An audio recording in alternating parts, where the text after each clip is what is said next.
Mary, another medical intuitive, find her at healthyenergetics.net, has 30 years of clairvoyant observation in this area.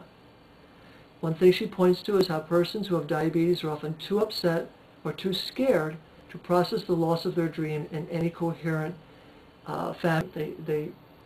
Their rational mind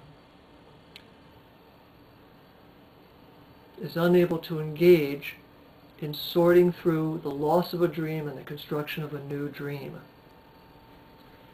Where do you go to talk about the loss of a lifelong dream? If you lack a loving parent to talk to, one choice is to hire a parent or a healing coach of some kind. I raise my hand as someone who had to hire mentors to help me and who has benefited tremendously from doing this. Marianne says a person can be so scared, so frightened, especially as a child, that the pancreas breaks. Then, not only do the head brain and gut brain have to come back into a relationship on a dream they can both support, but also, she observes, enteric chemicals run into the cerebral sphere and have to be sorted out as well. The artist's way is another avenue to reconnect with your own little artist and his or her own dreams. Healthy Energetics has an Artist's Way program I admire. Diabetes as tuberculosis in the pancreas. Stephen Lewis, an energetic practitioner, suggests something I had not heard before. If sugar addiction is in anyone's health picture, he suggests checking for the frequency of TB in the pancreas. You can do this through kinesiology testing if you're skilled. He says if left unchecked, it can progress to diabetes. And I say, why not check? Going deeper into spleen-pancreas issues. Medical intuitives like nothing better than to get to the issues in the tissues, to get to the disturbances in the psyches and the causes behind the causes. The issue, we like to find any issue that's oppressing healthy function in the cells and negotiate with it about how we can move it along. A very common disturbance here can be feeling, my life is out of control. Others are in control of me. If this clicks for you, try to connect it back to what you did, what did or did not happen with pursuing your own dreams. Emotional immaturity. Dr. Lynn Boutros, another medical intuitive, observes diabetes can be an expression of not wanting to grow up emotionally, being stuck in immature teenage emotionality. Some of this expression is going to be tied up in dissatisfaction, feeling dissatisfied with my own life, and having no plan to change things. If you discount all the things I'm saying as, well, everybody feels that way, then you are missing the message that the epidemic of diabetes has for our dysfunctional culture. A very large fraction of our population, both children and adults, have no viable pragmatic dream or goal they are pursuing. I used to see this when I was teaching inner city kids. This is elementary school kids primarily.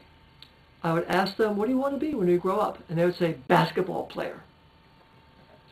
Well, you can't tell them this is an unrealistic goal until about 9th grade, when they really need to start hearing that. Before that, you have to support their dreams, goals, fantasies, and hobbies, no matter what they are, as long as they're healthy and lead to overall health and well-roundedness. Video games might not be that goal that you support in young children. Moderation is a useful word in that area. Lynn says if you chronically feel uncomfortable with your surroundings, this can reduce the sweetness of life in the spleen. Good questions here might be is, have I gone sour on my life? Have I gone sour on my surroundings, on my relationships? If the thrill is gone, and has been gone for a long time, what am I doing to find a dream I believe in now, and what steps am I taking towards it? A possible cure for diabetes. There is a good deal of agreement among many, not all, holistic health practitioners that diabetes is most dramatically improved or reversed by simply eliminating simple carbohydrates from the diet, all carbohydrates. Here's a short version of a Men's Health article, The Cure for Diabetes. The full article and citation is in the printed transcript, which you can buy. Dr. Mary Vernon, a petite, energetic mother of two, also serves as the president of the American Society of Bariatric Physicians. She says, my first line of treatment for diabetic patients is to have them remove carbohydrates from their diet. This is often all it takes to reverse their symptoms, so that they no longer require medication. Since 1999, the 52-year-old family doctor has been treating diabetic patients in Lawrence, Kansas, with an approach abandoned by most physicians in the 1930s. There's no question Dr. Vernon is trouble, but for whom? Not for her patients. They just don't stay sick. People walk into her office afflicted with type 2 diabetes, and by every objective medical measurement, walk out cured over a period of time. There is $51 million that says that isn't supposed to happen, not even in a clinic in Kansas, and definitely not as a result of simply removing carbs from the kitchen. How could this be possible? Protein, fat, and fiber have little, if any, direct impact on blood sugar. Only carbohydrates affect blood sugar quickly and directly. Starch and sugar are quickly broken down into glucose during digestion, which is then absorbed into your bloodstream. The more you eat, the higher and faster your blood sugar rises. Therefore, if you have diabetes, it makes sense to control your blood sugar by reducing your carb intake to the absolute minimum. Another benefit of consuming fewer carbs is you often end up consuming fewer calories, and that can help lower weight, which in turn reduces insulin resistance. If you think the whole money mess we're in here in 2009 is aggravated by smoke and mirrors at the top, then you'll have no trouble imagining how if we strip away the smoke and mirrors around diabetes treatment, for many people, not everyone, it might be as simple as having patients remove carbs from their diet. I suggest trying it, see if it works for you. Let's add here, to make sure you're getting good quantities of high-quality oils. That would be hemp seed oil, recently available at much lower prices, fish liver oil, and lastly, flaxseed oil. Stomach and digestion problems more generally. I'm still redeeming my own digestion. It was literally true for me that I had big issues that my gut brain believed were too big to digest. Poor digestion and assimilation are partly a spleen issue, partly pancreas, partly stomach, and omentum. If you have a disturbance in any of these organs, give a listen to this. Digestion problems are a great opportunity to demonstrate how useful self-testing is, which could be O-ring testing, to chunk down issues into bite-sized steps. You can first test through organs to learn which organs are most involved in your digestive disturbance. You can then rate each one on a functional scale of 1 to 10, 10 being the healthiest. Which organs have a high number, which have a low number. This is easy.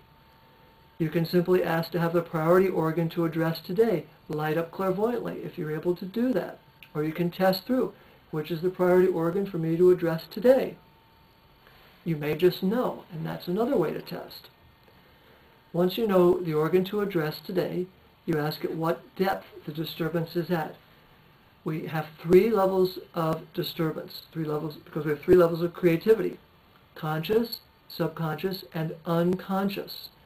You can find out what level the disturbance is at the organ you're working on. If the issue is conscious, you're lucky, because then the questions to get clear on are simple. What in my life now appears to be overwhelming or indigestible? It may help you to look at the category of issue you are dealing with.